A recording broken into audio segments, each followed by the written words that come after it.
Iran से हार की खींच, वेंस को बर्खास्त कर मिटाएंगे ट्रंप। वेंस के खिलाफ डोनाल्ड ट्रंप कर रहे हैं बड़ी साजिश। ईरान के साथ बातचीत फेल करने के पीछे ट्रंप का हाथ। डील के बहाने वेंस को हटाने का ट्रंप ने बनाया प्लान। अमेरिका और ईरान के बीच डील को लेकर पेच फंस गया है। पेच इस बात पर भी फंस गया है कि क्या ईरानी नेता अमेरिका से बातचीत के लिए इस्लामाबाद जाएंगे, क्योंकि बातचीत से पहले ईरान की तरफ से हॉर्मुज की घेराबंदी के मामलों में अमेरिका से जवाब मांगा गया है।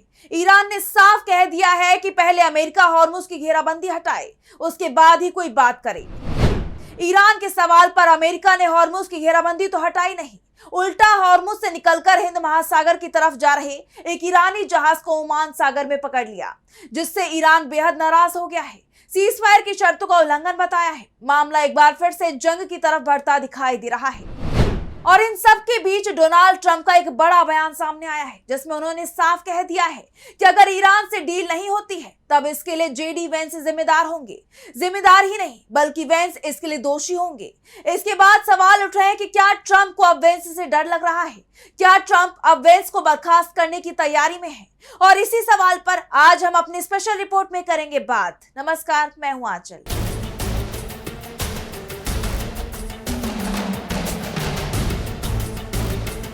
सबसे बड़ा सवाल, क्या अमेरिका के राष्ट्रपति डोनाल्ड ट्रंप और उपराष्ट्रपति जेडी वेंस के बीच बड़ा विवाद चल रहा है? और कहीं इस विवाद का कारण राष्ट्रपति की कुर्सी तो नहीं है? अभी हाल ही में अमेरिकी सीनेटर क्रिस मर्फी और क्रिस वैन होले ने डिमांड की थी कि अमेरिका में अब 25वें संशोधन को अमल में लाना चाहिए और इसके सहारे ट्रंप को सत्ता से हटा देना चाहिए। जेडी वेंस को खुद राष्ट्रपति पद संभालना चाहिए, क्योंकि ट्रंप राष्ट्रपति पद के लायक नहीं है। डेमोक्रेटिक सीनेटर क्रिस मर्फी ने एक्स पर पोस्ट करते हुए कहा था, अगर मैं ट्रंप की कैबिनेट में होता तो मैं ईस्टर पर संवैधानिक वकीलों को 25वें संशोधन के बारे में बताता और ट्रंप को उनके पद से हटा देता।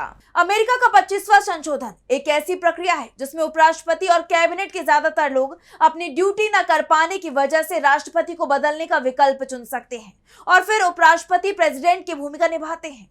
इसके लिए कैबिनेट के बहुमत के समर्थन की जरूरत होती है। वैसे वेंस की तरफ से इस मामले में कोई टिप्पणी सामने नहीं आई, लेकिन ट्रंप के लिए खतरे की घंटी जरूर बज गई, क्योंकि ये कहा जा रहा है कि इस वक्त रिपब्लिकन पार्टी के समर्थक ही ट्रंप से नाराज हैं। उनकी लोकप्रियता इस वक्त सबसे निचले स्तर पर पहुंच गई है। ट्रंप को अब नवंबर में होने वाले चुनाव में हार का डर लग रहा है और ये डर उनके चेहरे पर साफ दिखाई भी दे रहा है। अब ट्रंप को भी ये खतरा लग रहा है कि कहीं वेंस तख्ता पलट ना कर दे। कहने को ट्रंप ईरान में रिजीम चेंज करने की कोशिश कर रहे थे, लेकिन अब उन्हें अपनी ही सत्ता फिसलती दिखाई दे रही है और इसके बाद अब ट्रंप वेंस को ही कमजोर उपराष्ट्रपति दिखाने की कोशिश कर रहे हैं। ईरान से बातचीत से पहले ट्रंप का एक बयान भी सामने आया है, जिसमें उन्होंने कहा है कि अगर ईरान के साथ अमेरिका की डील नहीं होती है तब मैं इसके लिए जेडी वेंस को जिम्मेदार ठहराऊंगा। और ट्रंप ने बातचीत से पहले इस तरह के हालात भी पैदा कर दिए हैं कि कोई डील ना हो पाए, क्योंकि एक तरफ अमेरिका इस्लामाबाद में ईरान से युद्धबंदी को लेकर डील करने की तैयारी कर रहा है और दूसरी तरफ ट्रंप के इशारे पर अमेरिकी नेवी ने ओमान सागर में ईरानी जहाज को पकड़कर उसे भड़काने का काम किया है। ईरानी जहाज पर कब्जा कर ट्रंप ने एक तरह से ईरान को बातचीत से दूर रखने की कोशिश भी की है। यानी ट्रंप खुद ही नहीं चाहते कि ईरान और अमेरिका के बीच में अभी कोई डील हो और इसका क्रेडिट वेंस को मिल जाए। वैसे ट्रंप ने साफ कह दिया है कि अगर डील होती है तब वो इसका पूरा क्रेडिट खुद लेंगे, किसी को भी नहीं देंगे, ना वेंस को और ना ही मुनीर को। पाकिस्तान को आर्थिक मदद दी जा सकती है, लेकिन उसे युद्धबंदी के समझौते का क्रेडिट नहीं दिया जा सकता। ये सिर्फ डोनाल्ड ट्रंप ही लेंगे। अब आप खुद ही सोचिए कि अगर डील होती है तब इसका पूरा क्रेडिट खुद ट्रंप लेंगे और नहीं हुई तब दोषी ठहराए जाएंगे जेडी वेंस। और इस बहाने ट्रंप वेंस को उपराष्ट्रपति पद से हटाने की साजिश भी कर सकते हैं, यानी वेंस उनकी कुर्सी छीने उससे पहले ही वेंस की कुर्सी छीन ली जाएगी। वैसे जेडी वेंस भी अपने बचाव में लगे हुए हैं। उन्होंने 10 दिन पहले इस्लामाबाद में ईरान के साथ बातचीत फेल होने के पीछे ट्रंप को जिम्मेदार बता दिया है। वेंस की तरफ से कहा गया है कि अब तक ईरान के साथ कोई डील इसलिए नहीं हो पाई है क्योंकि ट्रंप बेहद सख्त डील चाहते हैं। राष्ट्रपति ऐसी डील चाहते हैं जिसमें ईरान के पास कोई परमाणु हथियार ना हो, ईरान किसी गुट को बढ़ावा ना दे। यही वो सौदा है जो वो पेश कर रही है। ईरान के साथ अभी तक कोई अंतिम समझौता नहीं हो पाया है। इसकी वजह ट्रंप प्रशासन की तरफ से कड़ी परमाणु शर्तों पर जोर देना है। यानी वेंस ने एक तरह से ये बता दिया है कि समझौते का पेच ट्रंप की शर्तों के चलते फंसा हुआ है। ईरान पर दबाव बनाया जा रहा है कि वो अपना परमाणु कार्यक्रम पूरी तरह से बंद कर दे, जिसके लिए ईरान कभी भी तैयार नहीं होगा। और जब ट्रंप ने वेंस को इस्लामाबाद भेजा तब ऐसी शर्तों पर उनसे ईरान से बातचीत करने को कहा जिसे वो मानने को कभी भी तैयार ना हो। यानी वेंस ने एक तरह से कह दिया है कि ईरान से समझौता नहीं हो पा रहा है, इसके लिए वो दोषी नहीं है बल्कि अमेरिका के राष्ट्रपति जिम्मेदार हैं, जो समझौते की शर्तें सख्त ही नहीं कर रहे हैं बल्कि लगातार उन्हें बदल भी रहे हैं। ऐसे में पहले वेंस का बयान जिसमें उन्होंने संकेतों में ट्रंप को ही समझौता नहीं होने के लिए जिम्मेदार बताया है, वहीं अब ट्रंप का ये कहना कि अगर ईरान से समझौता नहीं होता है तब वो वेंस को इसके लिए जिम्मेदार ठहराएंगे।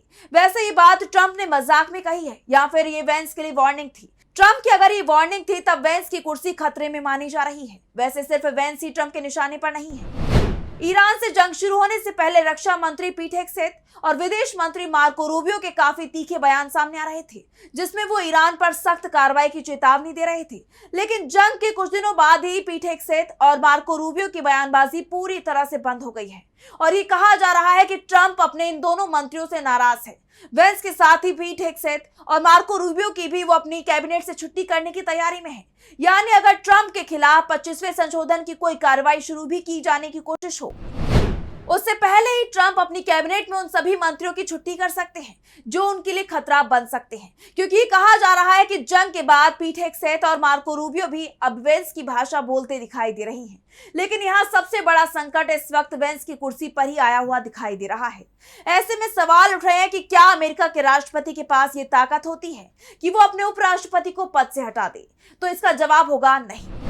एक तरफ राष्ट्रपति को पद से हटाना अमेरिका में जितना आसान होता है तो दूसरी तरफ उपराष्ट्रपति को हटाना उतना ही मुश्किल। 25वें संशोधन के जरिए राष्ट्रपति को हटाया जा सकता है लेकिन उपराष्ट्रपति को नहीं हटाया जा सकता। अमेरिकी संविधान के अनुसार उपराष्ट्रपति को हटाने का एकमात्र तरीका महाभियोग है। इसके लिए सबसे पहले प्रतिनिधि सभा यानी हाउस ऑफ रिप्रेजेंटेटिव्स आरोप लगाती है, इस पर वोटिंग कराई जाती है। वोटिंग में बहुमत से महाभियोग प्रस्ताव पास होना जरूरी होता है, जिसके बाद उपराष्ट्रपति पर आधिकारिक रूप से आरोप लग जाते हैं, जिसके लिए महाभियोग लाया गया है। इसके बाद सीनेट में उपराष्ट्रपति पर मुकदमा चलाया जाता है। यह अमेरिका का ऊपरी सदन होता है जो महाभियोग की कार्रवाई में एक अदालत की तरह काम करता है। उपराष्ट्रपति पर लगे आरोपों को लेकर सीनेट में बहस होती है, गवाहों को सुना जाता है, सबूत पेश किए जाते हैं। उपराष्ट्रपति को दोषी ठहराने और पद से हटाने के लिए सीनेट के 2/3 बहुमत की जरूरत होती है। प्रस्ताव पास होने पर उपराष्ट्रपति तुरंत पद से हटाए जाते हैं। साथ ही भविष्य में वो किसी भी सरकारी पद या चुनाव लड़ने के लिए अयोग्य हो जाते हैं। यानी उपराष्ट्रपति को हटाने का अधिकार अमेरिका की संसद के पास है। ट्रंप के पास वो अधिकार नहीं है कि वो वेंस को पद से हटा सके। वो वेंस के पद छोड़ने की स्थिति में 25वें संशोधन के जरिए नए उपराष्ट्रपति की नियुक्ति कर सकते हैं, लेकिन उपराष्ट्रपति को पद से हटाने के अधिकार उनके पास नहीं है।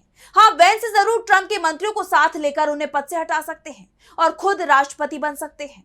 तो फिलहाल स्पेशल रिपोर्ट में बस इतना ही। वीडियो पसंद आया तो लाइक करें, साथ ही हमारे चैनल को सब्सक्राइब करें। नमस्कार।